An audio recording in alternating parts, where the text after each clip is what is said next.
Hey everyone, welcome to a new video. I wanted to go ahead and address one of the secrets behind Etsy success, or behind my Etsy success, rather. I can't guarantee you that everyone else views this the same way, but I find that my success derives from this mostly one secret. And of course, there are processes and things that you can control for when it comes to Etsy.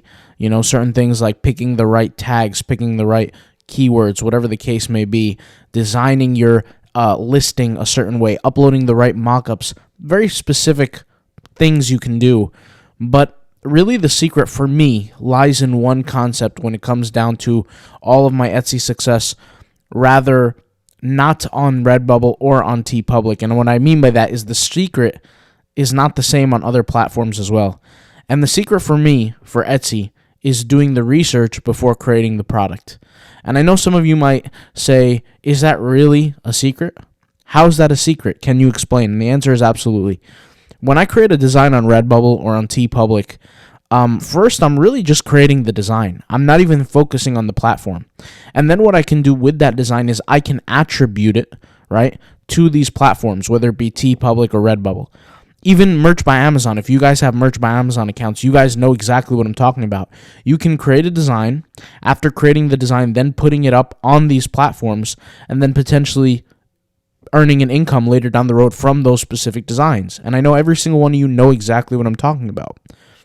But on Etsy, although that could work, that is not the way that I created a strategy for myself on Etsy.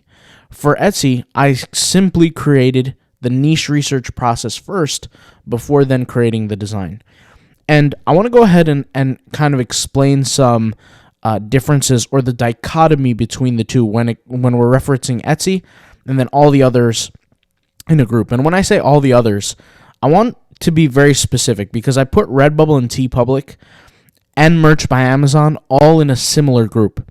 And in the very way that designs are being found, right, they're similar to each other, Redbubble, TeePublic, and Amazon, or Merch by Amazon, whatever you want to say. You could just say Amazon.com because the whole entire platform of Amazon runs off of the same infrastructure, whether it be the KDP system, whether it be the Merch by Amazon, or whether it be the FBA system, which I've been involved in every single one of them, and, the rest is history. But anyways, so those platforms do differ from Etsy, and in the way that with Etsy, for me, personally, like I said, attribution becomes a little bit harder, and I'll explain what I mean. When I'm doing Etsy, or when I'm working on my Etsy store, or stores, stores, what I'm really doing is I'm finding a hole. I'm finding a gap, right? And that gap could have potentially been attacked by other designers, or other products, or other sellers, right? But what I'm really doing is once I find that gap in keywords and competition, then I come in and steal the show. I create better products than the competitors, and I make the sales. Instead, on Redbubble and TeePublic, I can create a design, even if you, once again, have Merch by Amazon. Create a design, and then I can attribute characteristics to that design the same way I attribute keywords to those designs, and then I post them on these platforms and they become successful. You guys have seen me do the tutorials with Redbubble and with TeePublic. In fact, very recently, I created a TeePublic tutorial using the TeePublic tool. Where is it here? The TeePublic Tag Optimizer tool. It's my go-to tool for TeePublic. It adds the right tags to my specific designs. I attribute them. I upload them. And if you haven't seen that video, I want you guys to go see it. Let me see if I can pull up the video here. Let's search Autopilot Passive Income YouTube, right? Let's whip it out here. This is the video that I'm referring to. Let's go ahead and scroll down right here. It's a 45-minute video where we go step by step, right? It's the astronaut with the karate suit on, right? Step by step, showing you exactly how I created a design and then attributed it to the algorithm. I could do that for TeePublic. I can do that for Redbubble. And even when I had a Merch by Amazon account, I was doing that for Merch by Amazon.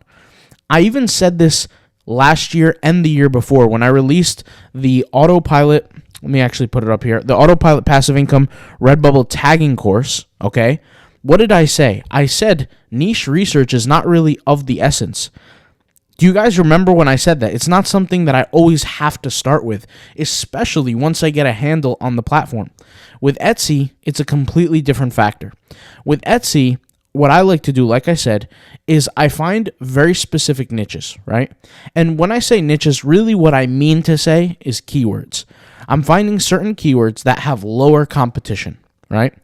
And I can kind of put two and two together, and I can see if that platform or if that keyword has a demand, right? And there are certain tools that can help you do this. And make no mistake, one day we will talk about these tools.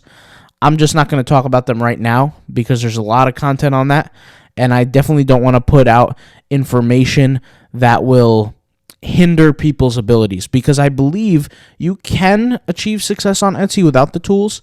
But with that being said, they are something that I do use. I'm just going to hold off on talking about that for now. There will be videos in the future about it. But anyways, so I can figure out if the keyword, right, has lower competition. That's very easy to do.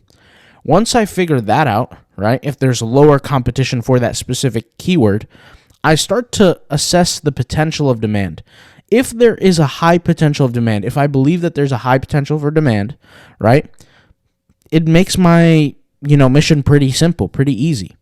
If I'm unsure, I'm still going to create the products anyway for the platform. And then what I'm going to do is I'm going to sit back and wait. And for you guys who have seen a couple of my Etsy videos that I've done, this one and this one, which are, I've done them in the past week, so recently, those two videos, I've specifically said, when I do Etsy, I put the product up, I don't pay for ads, I don't do the social media on Etsy, and I just sit back and wait 2 to 3 weeks, and that product most likely will eventually get a sale, which is much, much different than that of Redbubble, that of TeePublic, right? Why? Because they have an algorithm. I can manipulate the algorithm in real time by using social media and getting the sales. Now, I can do the same thing on Etsy. However, the way I simply look at it is with Etsy's there's the keyword research aspect and the competitive advantage aspect is so strong on Etsy that I just don't need to even go down that road. I don't need to do the social media. There's no need for it. I'm getting sales without it. Something I want to drive home is that with the way that I do Etsy, I never look to compete with the competitive markets. Never. That's why when I made the video yesterday, I believe it was, or the day before, this one, Think Outside the Box, 5 ideas for Etsy passive income products, is I look specifically for products that other people are not tapping into. Because then it's a blue ocean. I don't need to sit there and compete with everybody else. I'll give you an example. If we search for floral shirt, okay, how many floral shirts are there going to be on Etsy? God knows. I mean, so many. You're not going to, there's no difference between them, right? But the difference between this and this and this and they all look the same to me. Now, I'm not some sort of, I'm not blind. They are obviously different. But the point that I'm trying to drive home is people who already have the reviews for products like this, great. Could you build up a product with some ad spend and things like that and social media marketing and get the win on that and eventually sell those kind of well-known products? Sure, right? I don't settle for that. What I settle for, like I said, is finding products that have lower competition. That's really the key to my success with Etsy. I'll be honest, guys. That's the key. And that comes from doing the research first and then creating the product. In the world today, with 2023 and 2024 and beyond, anybody can create any product now. There's really no limit to your success in terms of products. And I don't want to sit there and compete with other sellers on the same products. Now, you might say, well, what if one day somebody decides to take your product idea that seems a little more rare than the most common type of products and mimic that? Well, it's no big deal because I'm consistently creating some winning products on Etsy that are lower competition, and that's how I'm generating my sales. You guys might see videos in the past and even up till now where you have videos of people saying, oh, create this design through Etsy, post it to a t-shirt using Printful, and then use Pinterest to create a post and market it. All that sounds great, guys. It's cool. But if you want to make $2 a month doing that, great. Have fun doing that. But with my strategy, like I said, I get to control the outlook because there's less competition. And I'm not saying don't go for no competition, but less competition. Think of it this way, right? There's 316,000 products that show up for the word floral shirt. 316,000. I'll give you a quick example. If we search for floral hoodie, let's see if there's any difference. 28,000. By default, right? By default, the word hoodie now segments the audience so much further to the point where it is less than 1/10 of that before.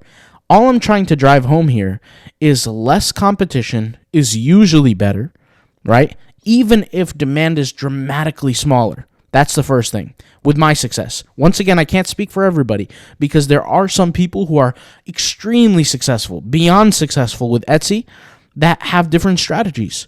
There are some people that kill it in the competitive markets.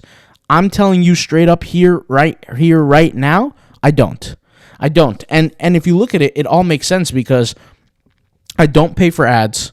I don't do the social media. And I'm all for social media. Like, you guys know me. You guys have seen my videos. You guys know how hard I push social media for the Redbubble, for the TeePublic, even when I used to do merch by Amazon. Like, I want to show you guys this. Let me search here, merch by Amazon. There was a day, right? This is the video right here, where I sold 50 designs, 50 products, just by using Instagram. And I didn't do Instagram like how everybody else does it, pay for an ad, pay an influencer, all this. No, I used a growth tool, right, that cost $20 a month, and I set up an Instagram account, and within that month, that week, I was making sales. And I was making them at a very high level. In fact, I actually turned off the tool, the automation tool, to see how much more traffic is it going to get me and are the sales going to continue. And then you could actually see in that very specific video, the sales start to drop off. My point with everything that I'm saying is with my strategies, guys, I can only speak for myself and only the experience that I have. Don't read this stuff in books, guys. The YouTube videos people are posting about certain platforms are fine. They just don't work for me. I'm just simply sharing what works for me. And my strategy for Etsy has been very simple since the start. Doing the research first, right? Finding those gaps in the market, creating products for those specific gaps, sitting back and waiting for the sales. That's essentially how it goes. It is really, there's nothing much to it. It's a very, very simple. And yeah, guys, there's not much to it. That's literally my secret for Etsy. It's the same secret that I use for Zazzle. If you're familiar with Zazzle, I tried for months to get sales on Zazzle. Couldn't do it. Just had no idea what I was doing. And truthfully, I was doing Zazzle the same way everyone else was, which is sit there, create a bunch of designs or a bunch of product ideas, upload them to Zazzle, and see what happens. Didn't take me anywhere. And I kept doing it over and over and over and over again. But when I started doing the research first, right, and then started applying myself, keeping the stores in the same niche, doing certain things, and I don't want to talk about Zazzle too much because this is not a Zazzle video, and I definitely don't want to confuse the Etsy people and act like you have to have, products in the same niche on Etsy and things like that, because you don't. But obviously there's some nuanced differences, but that's my secret with Etsy, guys. Some of you guys may have had dramatic success on Etsy, competing in the high competition type niches. I am telling you straight up here, right now, I haven't. And I'm not saying that it's impossible. I'm not saying that's not practical. That's not what I'm saying whatsoever. I'm just saying it hasn't worked for me, and I have devised a plan for myself, and you guys now know the plan. All right? Thank you guys for watching. Let me know what you think about this. Do you have the same success that I have, or do you not have the same success or the same ideas that I have? Maybe you've had success in other angles. You let me know. I'll talk to you guys later. Thank you guys for watching. Peace out. Bye.